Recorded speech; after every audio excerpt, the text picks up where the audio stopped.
सभी देशवासियों को मेरा प्रणाम। वंदे मातरम, जय भारत। आज मैं किसान के पीड़ा के बारे में आप लोगों से बात करना चाहता हूं।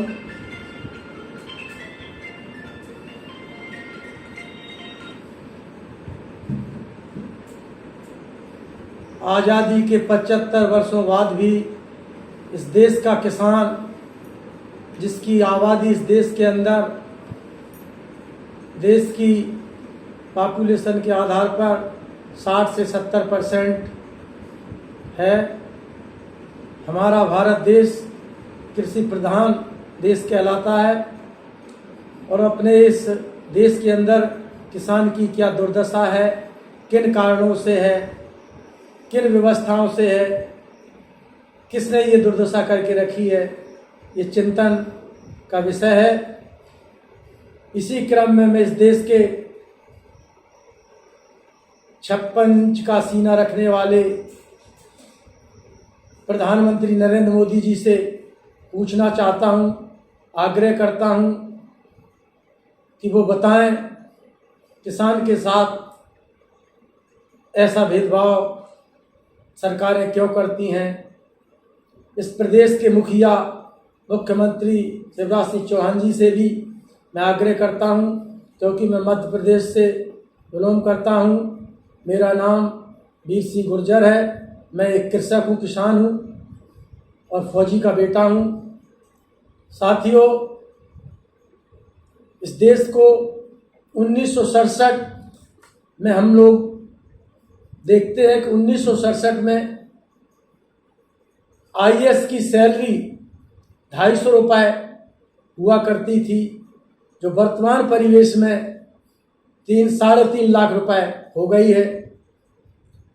आईएएस की सैलरी में 1500 गुना इजाफा हुआ है। 1967 में हमारे देश के अंदर डीजल का भाव 20 पैसे प्रति लीटर था, जो आज 100 रुपये प्रति लीटर पार हो चुका है। डीजल के भाव में 500 गुना की बढ़ोतरी हुई है। 1967 में हमारे देश के अंदर सोने का भाव 200 रुपये प्रति 10 ग्राम 1 तोला भाव था, जो आज 55 से 60 हजार 10 ग्राम प्रति तोला हो गया है। इसकी बढ़ोतरी 300 गुना हुई है। और हमारे किसान के अनाज की, गेहूं की फसल की कीमत 1967 में 70 रुपये प्रति क्विंटल हुआ करती थी, जिसकी बढ़ोतरी आज 2110 रुपये इसका मूल्य हमारी सरकार ने निर्धारण किया है, जिसकी बढ़ोतरी 25 गुना हुई है। अब आप ही इस बात का अंदाजा लगा सकते हैं कि इस देश की व्यवस्थाओं में कितनी असमंजसता है। इस देश के अंदर किसान के साथ कितना बड़ा धोखा और छलावा इस देश की सरकारें, इस देश की व्यवस्थाओं में क्या कमियां खामियां हैं, आप लोगों को समझना चाहिए। मैं प्रधानमंत्री और मुख्यमंत्री जी से पूछना चाहता हूं, क्या किसान के साथ इसी प्रकार अन्याय अत्याचार होता रहेगा? और इस अन्याय अत्याचार के इस क्रम को आप जारी रख करके इस देश को समृद्ध भारत बनाने का जो सपना विदेशों में जाकर के दिखाते हो कि हमने अपने देश के विकास के लिए ये काम किया है, वो काम किया है, 21वीं सदी में प्रवेश करके हमने भारत को कितना आगे बढ़ाया है, ये इसी बात से अंदाजा लगाया जा सकता है कि इस देश की आबादी का एक बहुत बड़ा हिस्सा, बहुत बड़ा समुदाय किसान समुदाय है। और किसान की कितनी तरक्की, कितना विकास, कितना उत्थान आप लोगों की सरकारों ने किया है, कितना ध्यान आप लोगों ने किसान का रखा है। किसान के साथ इसी प्रकार अन्य अत्याचार, इसी प्रकार उसका शोषण आप लोगों की सरकारों में होता रहा है। जब भी कोई योजना बनती है, आपके सलाहकार आईएएस ये कहकर पल्ला झाड़ लेते हैं कि किसान के लिए कोई सुख सुविधा देने के लिए हमारे पास बजट नहीं है। और आप कभी चुनावी वक्तों में किसान को कर्जा माफी का सपना देकर कर्ज माफ कर करके किसान के वोट को हत्या करके सत्ता हासिल हो जाते हैं। अभी वर्तमान दौर में मध्य प्रदेश के अंदर पिछले 19 वर्षों से भारतीय जनता पार्टी की सरकार रही है। भारतीय जनता पार्टी की सरकार में आप लोगों ने किसान के उत्थान के लिए क्या किया है, ये इस प्रदेश की जनता और किसान से छुपा नहीं है। चुनाव नजदीक आते हुए आपने पहले से योजना तैयार की कि किसान को किस तरीके से बेवकूफ बनाया जाए, कैसे इसके वोट को भारतीय जनता पार्टी या अपनी पार्टी के पक्ष में लिया जाए। ये क्रम कोई नया नहीं है। पिछले दौर में भी जितनी भी सरकारें, चाहे कांग्रेस हो, चाहे भारतीय जनता पार्टी हो या कोई भी दल हो, जिन लोगों ने भी इस देश की सत्ता पर प्रधानमंत्री के रूप में दायित्व संभाल करके इस देश को चलाने का काम किया है, वो सारी पार्टियां, वो सारे प्रधानमंत्री, प्रदेश के तमाम मुख्यमंत्री जिन्होंने इस देश को, प्रदेश को चलाया है, किसान के लिए कोई भी ऐसी योजना लागू नहीं की जिससे किसान का उत्थान हो सकता। किसान को कर्ज माफी की जरूरत नहीं है। किसान को 24 घंटा बिजली मुहैया कराने की व्यवस्था कराएं। किसान को बिजली चाहिए, किसान को पानी चाहिए अपने खेतों में, तालाब नहरों का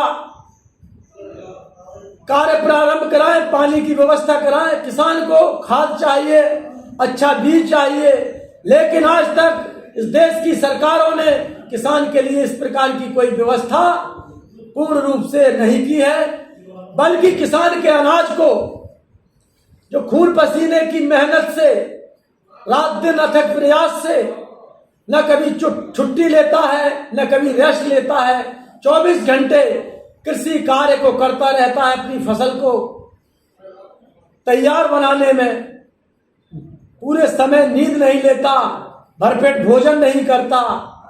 और किसान का जब फसल को तैयार कर लेता है, तो अगर इस देश के अंदर छोटा सा उद्योग, एक माचिस भी बनती है, तो माचिस बनाने वाला उसकी कीमत निर्धारित कर देता है कि इसके अंदर 50 तीलियां हैं, इसकी कीमत 1 रुपए है। लेकिन किसान अपने अनाज की कीमत आज तक निर्धारित नहीं कर पाया। न कोई सरकार उसकी मेहनत, उस अनाज की कीमत निर्धारित कर पाई है। आप लोगों ने सैलरियां आईएएसओं की बढ़ाई, व्यापार में डीजल, पेट्रोल, तमाम खाद्य सामग्रियों की कीमतें आप लोगों ने बढ़ाई हैं। किसान के अनाज को आप लोगों ने जब अपने गोदामों में सेठ साहूकारों के यहां पहुंचा दिया तो उनके भी दाम बढ़ाए हैं। लेकिन किसान से खरीदा हुआ अनाज किसान ने आज तक सही दामों में नहीं बेच पाया, क्योंकि खरीदार आप लोग रहे, शासन सत्ता आपके हाथों में है। इस देश की राजनीतिक व्यवस्था को चलाने वाले हमारे देश के लीडरशिप, चाहे किसी भी दल, किसी भी पार्टी की रही हो, किसान के हक अधिकारों के लिए किसी ने कोई काम नहीं किया है। किसान का बेटा रात दिन मेहनत करके खेती में अपना हाथ बटा करके सरकारी स्कूलों में शिक्षा अध्ययन करके 10वीं 12वीं क्लास तक की पढ़ाई करता था और इस देश की सीमाओं की रक्षा करने के लिए फौज में भर्ती होकर के उस नौकरी को प्राप्त करता था। इस देश के प्रधानमंत्री मोदी जी ने किसान की उस संभावना को भी विराम दे दिया है। अग्निवीर के नाम पर फौज की नौकरी भी 4-5 साल की उस किसान के बेटे को करने के लिए बाध्य और मजबूर बना दिया, ताकि वो भी अपना जीवन पूरी तरह से जी ना सके, दोबारा आकर के उन्हीं धक्के मुक्कों की जिंदगी में शरीक हो जाए, जिससे वो निजात पाने के लिए फौज की नौकरी में जाकर के सीमाओं की रक्षा करी, लेकिन लौट करके वो फिर उसी दलदल में फंस जाए जिस दलदल से निकलने के लिए उसने एक सपना देखा था कि मैं भी देश की उस मुख्य धारा से जुड़ूंगा, मैं भी अपने बच्चों को अच्छी शिक्षा दूंगा, अपने बच्चों को आगे बढ़ाऊंगा। किसान के साथ इतना अन्याय अत्याचार, इतना धोखा पिछले 75 वर्षों से इस देश की सरकारें करती चली आई हैं और ये क्रम जारी है। आज मैं पूछना चाहता हूं कि जब इस देश के अंदर अंग्रेजों ने इसी प्रकार अन्याय अत्याचार करके किसानों को सताया, तो सबसे पहले इस देश के अंदर किसान उठ खड़ा हुआ, किसान का बेटा नौजवान उठ खड़ा हुआ। उसने अंग्रेजों के खिलाफ क्रांति का बिगुल फूंका और अंग्रेजों को इस देश से खदेड़ने का काम किया, और इस देश से अंग्रेजों को खदेड़कर इस देश की सत्ता आप लोगों के हाथ में इस आशा और उम्मीद और इस विश्वास के साथ सौंपी थी कि आप लोग अंग्रेजों की तरह किसान के साथ धोखा नहीं करेंगे, विश्वासघात नहीं करेंगे, इस देश की आवाम के साथ सही न्याय करेंगे, सब लोगों को समता मूलक समाज के एक समूह में खड़ा देखना चाहेंगे।